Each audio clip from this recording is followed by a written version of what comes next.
আসসালামু আলাইকুম গাইস, আপনারা কেমন আছেন? আমি তো আলহামদুলিল্লাহ ভালো আছি। তো শীতের দিনে শীতের সবজি দিয়ে ডাল রান্না করলে কিন্তু খেতে ভালো লাগে। মূলা দিয়ে ডাল রান্না করব। তো এই তো মূলা কেটে নিছি, আর ডালটাকে আমি আগেই সেদ্ধ বসিয়ে দিছিলাম, আপনাদের সাথে শেয়ার করব। আর কাজ করতে করতে ভুলেই গেছিলাম, তারপরে ভাবলাম যে এখান থেকে শুরু করি। তো ডালটা সিদ্ধ করে আমি ডালের ভিতরে হলুদ আর লবণ দিয়ে বসিয়ে দিছিলাম। ডালটা সেদ্ধ হয়ে গেছে।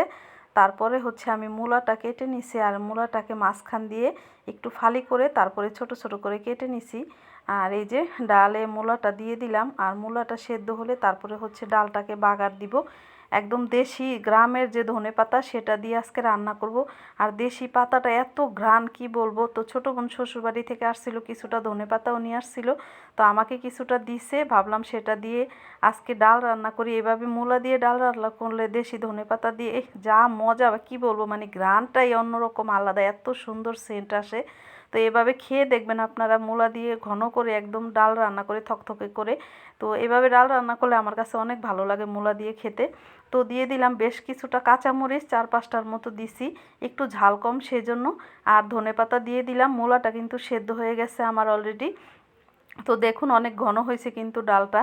আর মূলাটার সাথে যেই পানি ছিল সেই পানি দিয়েই একদম ডাল সেদ্ধ হয়ে গেছে।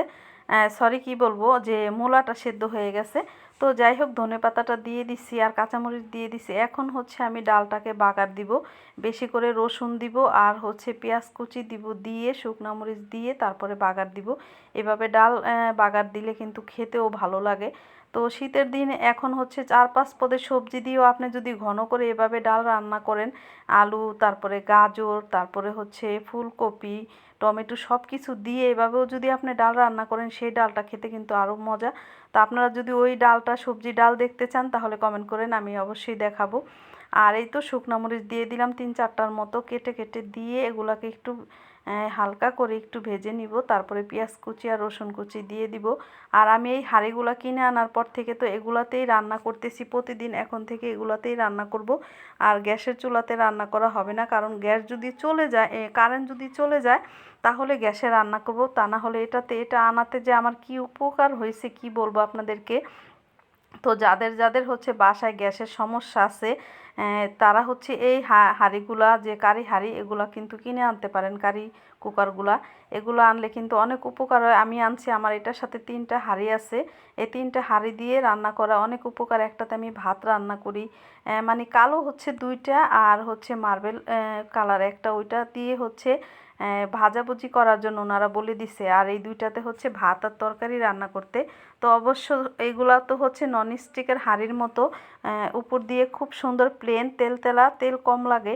তো আমি ভাত রান্না করি, ভাতের হাঁড়িটা আলাদা রেখে দিছি।